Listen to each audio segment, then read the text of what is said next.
แต่ไม่ยอมจับเราคู่กันฟ้าดินจนใจแกล้งเราเธอว่าหรือเปล่าทำไมนะต้องห้ามรักกัน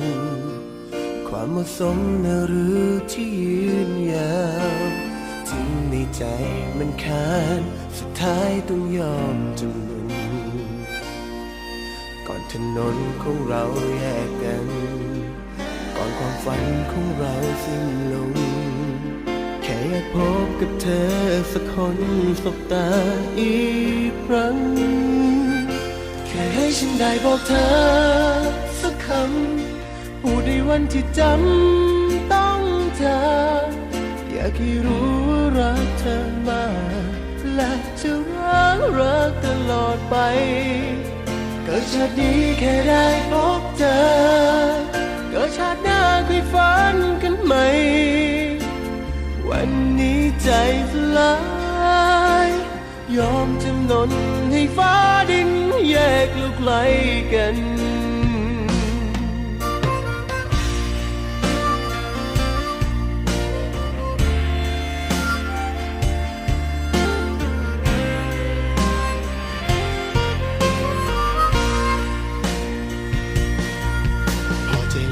ใช่ไหมฟ้าดินที่ได้เห็นว่าคนต้อยต่ำมันต้องเจ็บต้องช้ำต้องน้ำตาตกโลกใบนี้มีคนมากมายทำให้ต้องเป็นเราสองคนยอมจำนนให้แล้วหวังว่าคุณพอใจก่อนถนนของเราแยกกันก่อนความฝันของเราสิ้นลงแค่อยากพบกับเธอสักคนสบตาอีกครั้งแค่ให้ฉันได้บอกเธอสักคำพูดในวันที่จำต้องเจออยากให้รู้ว่ารักเธอมากและจะรักตลอดไปเกิดชาตินี้แค่ได้พบเจอเกิดชาติหน้าเคยฝันกันไหมวันนี้ใจสลายยอมจำนนให้ฟ้าดินแยกเราไกลกัน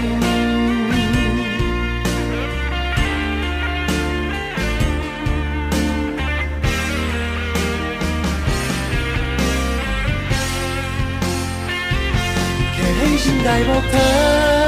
สักคำพูดในวันที่จำต้องเจออยากให้รู้ว่ารักเธอมากและจะรักตลอดไปเกิดชาตินี้แค่ได้พบเธอเกิดชาติหน้าเคยฝันกันไหมวันนี้ใจสลาย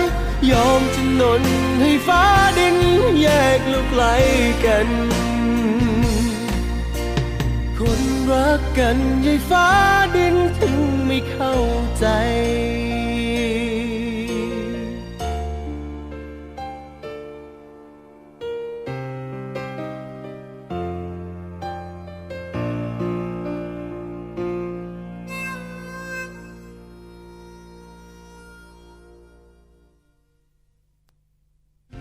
แค่ให้ฉันได้บอกเธอสักคำพูดในวันที่จ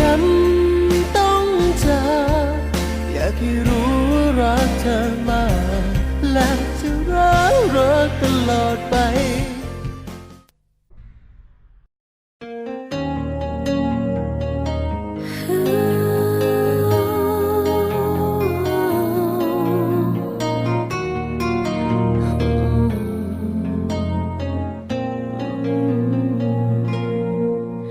อย่าบังคับให้ฉันต้องรอว่าเธอเองจะเลือกรักใครอย่าบังคับให้ฉันเข้าใจ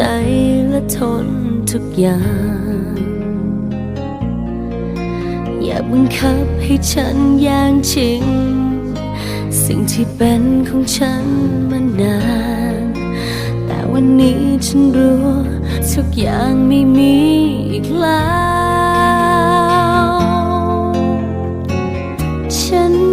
แต่เธอ แล้วรักมันนานเกินไป ยิ่งรักเท่าไรยิ่งอยากยอมแพ้ ฉันขออย่างเดียว ให้เขาจริงใจดูแล อย่างที่ฉันได้ทำเพื่อเธอเสมอ ฝากความยินดีกับคนของเธอ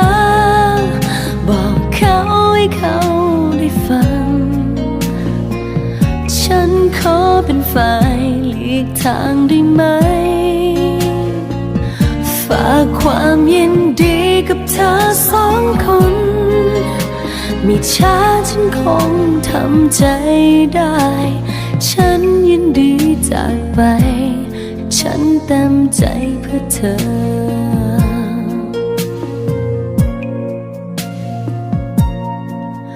บอกกับเขาว่าเขาโชคดี ที่เป็นคนชนะใจเธอ บอกกับเขาว่าฉันรักเธอมากมายเท่าไร บอกด้วยความจริงใจจากฉัน ว่าเธอเองมีค่าเพียงใด อยากให้เขาได้รักรู้สึกกับเธออย่างฉัน ฉันรักแต่เธอ แล้วรักมันนานเกินไป ยิ่งรักเท่าไรยิ่งอยากยอมแพ้ ฉันขออย่างเดียว ให้เขาจริงใจดูแล อย่างที่ฉันได้ทำเพื่อเธอเสมอ ฝากความยินดีกับคนของเธอ บอกเขาให้เขาได้ฟัง ฉันขอเป็นฝ่ายหลีกทางได้ไหม ฝากความยินดีกับเธอสองคน ไม่ช้าฉันคงทำใจได้ ฉันยินดีจากไป ฉันเต็มใจเพื่อเธอ ฉันยินดีจากไป ฉันเต็มใจเพื่อเธอ